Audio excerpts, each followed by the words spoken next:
ہمارے ساتھ کیا ہوا کہ یہاں پر جو جہاد کی بات کرتا وہ مولوی اگلے دن غائب ہے. آپ کو مسجد کے ممبر پہ نماز کا درس دیا جائے گا, روزے کا درس دیا جائے گا, حج کا درس دیا جائے گا, زکوٰۃ کا درس دیا جائے گا, اور جب کہا جائے گا کہ جناب بہنوں کے ساتھ زیادتیاں ہو رہی ہیں تو آپ کہیں گے ہم دعائیں کریں گے نا جناب.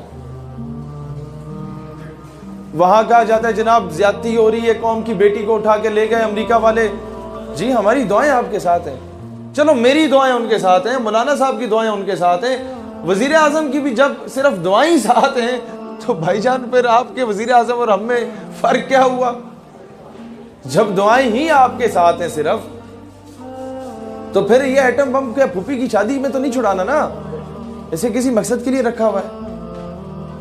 تو یہ کچھ چیزیں ہیں جس پہ اگر ہم بات کریں تو کہتے ہیں یہ غداری والی باتیں کر رہے ہیں.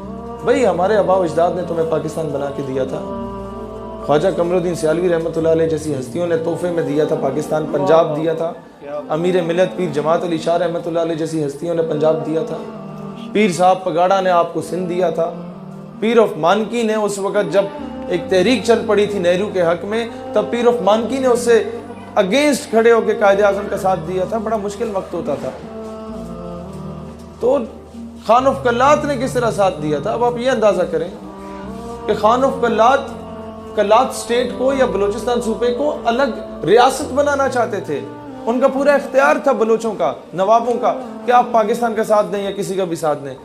اس کے پوتے سے پوچھتا ہے مبشر لقمان اپنے پروگرام میں کہ بھئی تم نے کیوں تم لوگ آج پاکستان سے ناراض ہو, تمہارے دادے کے پاس اختیار تھا, اس نے کیوں ساتھ دیا؟ وہ کہتا ہے میرا دادا الگ ریاست بنانا چاہتا تھا, لیکن خواب میں رسول اللہ کی زیارت نصیب ہوتی ہے. رسول اللہ علیہ الصلوۃ والسلام انہیں کہتے ہیں, ابھی انگریزی میں اس کے یہ الفاظ تھے, کہتے ہیں رسول اللہ علیہ الصلوۃ والسلام نے حکم کیا کہ there is a country which is being made on the name of Islam and you are trying to betray it. ایک ملک جو اسلام کے نام پہ بن رہا ہے تم اس سے خیانت کر رہے ہو. کہتا ہے میرے دادے نے کہا مجھ پہ لازم ہو گیا کہ اب میں پاکستان کی حمایت کا اعلان کروں. تو جس ملک کے پاکستان کا مطلب کیا؟ لا الہ الا اللہ. پاکستان کا مطلب کیا؟ لا الہ الا اللہ. دستور ریاست کیا ہوگا؟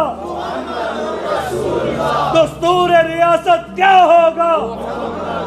تو جس ملک کے صوبے بھی رسول اللہ علیہ السلام کے حکم و طفیل سے بنے, کسی کی مجال نہیں ہو سکتی کہ اس کی طرف میلی نظر اٹھا کے دیکھے.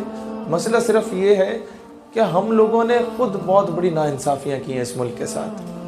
ہم لوگوں نے سب سے بڑا ظلم قائد اعظم کو شہید کر کے کیا. اب آپ بولیں گے ہیں وہ شہید ہو گئے. جو ایمبولینس آپ نے انہیں دی تھی نا, وہ کبھی اپنے آباء و اجداد سے پوچھئے گا وہ کتنی خوبصورت ایمبولینس تھی. پھر محترمہ فاطمہ جناح کے ساتھ ہم نے کیا کچھ نہیں کیا. غدار ملت کا لقب دیا گیا تھا محترمہ فاطمہ جناح کو. آپ میں سے کتنے لوگوں کو یہ بات پتہ ہے؟ معذرت کے ساتھ ایک دو کے علاوہ نہیں پتا ہوگی. غدار ملت کا لقب قائد اعظم کی بہن کو دیا گیا تھا.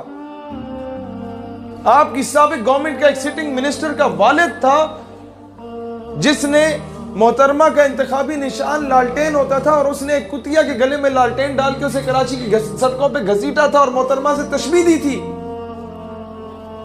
اور محترمہ کا جب پتہ چلا کہ انتقال ہو گیا ہے تو محترمہ فاطمہ جناح کی ڈیڈ باڈی کا پوسٹ مارٹم نہیں ہونے دے رہے تھے. فوراً جنازے کا اعلان کر کے فوراً جنازہ کروایا گیا. وہ عورت بتاتی ہے جس نے غسل دیا تھا محترمہ کو, کہتی ہے جسم پہ کئی کئی جگہوں پہ خنجر کے وار مجھے نظر آئے تھے, فیل ہوئے تھے.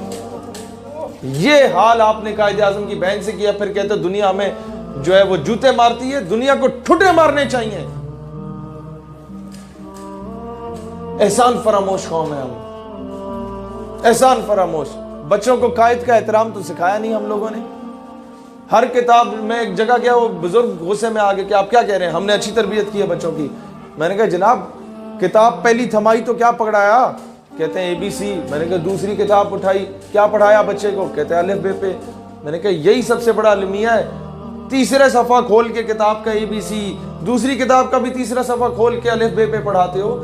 اور وہ جس پنجاب ٹیکسٹ بک بورڈ پہ اس کتاب کے پہلے صفحے پہ جس بابے کی تصویر لگی ہوتی ہے, وہ بابا کون ہے یہ نہیں بتاتے.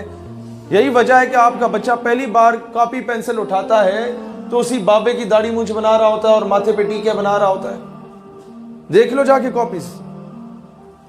نہیں بتاتے اس کا احترام. وقت کا ولی و درویش تھا وہ.